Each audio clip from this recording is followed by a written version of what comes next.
Alright, class, time to get out your pencils and papers and learn something. Good evening, ladies and gentlemen, and here we are in the Magic Farm mod pack. I know the title screen shows this is a teaching with Mr. Phicksur, and that's because it is. Specifically, it is how to set up an automatic tree farm. Ta-da!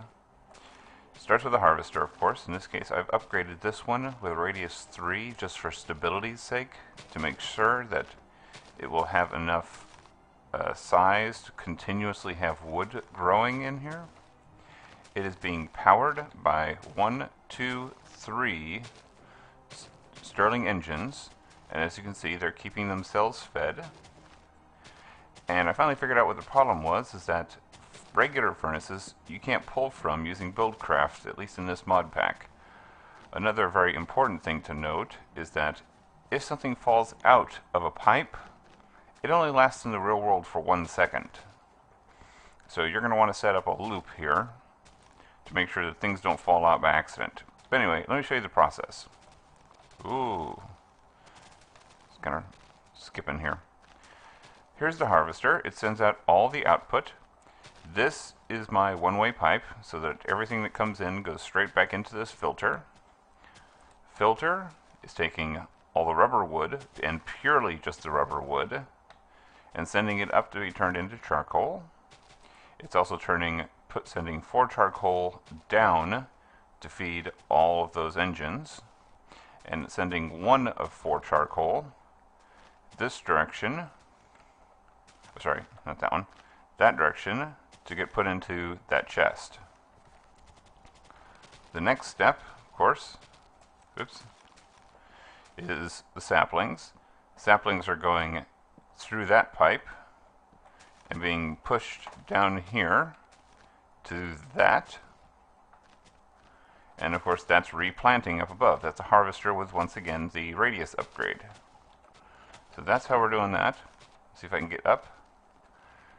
Now, originally, whenever I had set this up, this harvester was, just holding on to the sludge, but I went ahead and put a sludge boiler way down there under the ground so that it can go ahead and be making materials for me while all this is happening. And let me show you the layout for the planter. As you can see, I've got rubber trees all along the front side here, and I have regular oak saplings on the back side. The reason for that, I'll show you, trying not to get too close to that sludge boiler. You see, the rubber trees, whenever they grow, they will not grow above 2 tall, so I wanted to make sure that they weren't going to accidentally break any of my pipes, because if a tree grows too close to a pipe, it'll bust it. So I wanted to make sure that the trees that don't have really wide leaves are closest to this harvester, and therefore my pipes. So you're going to want to set the rubber trees to be closest. Alright, but you can see this thing's generating lots and lots of materials. I have got so much wood now, it's not even funny. You're probably wondering why there's saplings here. It's because the overflow from the planter comes up into the bottom of the chest. I've already cleared it out recently, so there's not going to be a lot in there. But just in case this thing starts getting, empty like this, you can just grab more wood and plop it in. And it'll make a ton of charcoal. There's one more engine, as you can see, up there, and its primary purpose is just to feed power to this powered furnace. The reason it needs its own is because whenever that's running, and whenever the planter is running, these 3 engines will just continuously feed power to them and not feed anything to the powered furnace. This right here is just an overflow, so that if this is full, it starts powering the rest of it too, because this is the major power eater here. You can see it's almost never charged. So yeah, that's how that works. Also, real quick, I will show, and I have all the rubber here. You can see I have just the raw rubber going up into the house and into some barrels I've made. I've got 13 stacks of rubber here. But what else I wanted to show you was how to make an automated chicken farm. It's very straightforward. 5x5 room, hole in the bottom center.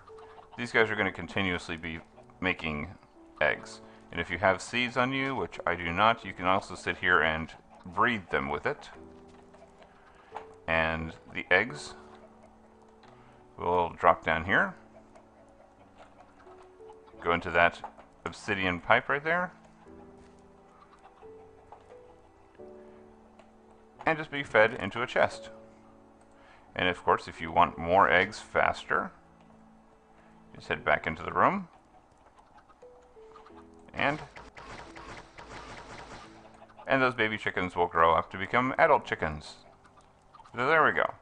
Oh, and this is the output from the sludge. As you can see, it's actually generating salt. It did not know that it would generate salt. That is quite handy. It's also generating mud, sand, quicksand. But anyway, that's how to set up an automatic tree farm and chicken farm, and apparently salt lick, in Magic Farm. So, I hope you appreciate this video. If you need more charcoal besides what it's automatically generating, you can always just put it into the furnaces. You know, and use some of the charcoal that you pick up. I mean, I've already got 5 stacks of charcoal and 13 stacks of rubber. And this stuff is really handy because you can take it with sticks. Let's see. I'll show you. Take it with sticks, and you can make torches out of it. I saw this and I'm like, oh, that is so nice. Now I can finally go ahead and make the long paths I've been thinking about. So that's what I'm going to be doing in the next episode. I'm going to actually be making paths of torches while I explore. So that way we can follow our path back, since we have no waypoints in this mod pack. At least not by default. So here we go. We're going to be carrying a ton of torches on our explorations, and one of the last thing I did, I made a juicer, which is simply a piece of smooth stone over a stone pressure plate. Very simple. Anyway, I hope you all have enjoyed this episode. Good night.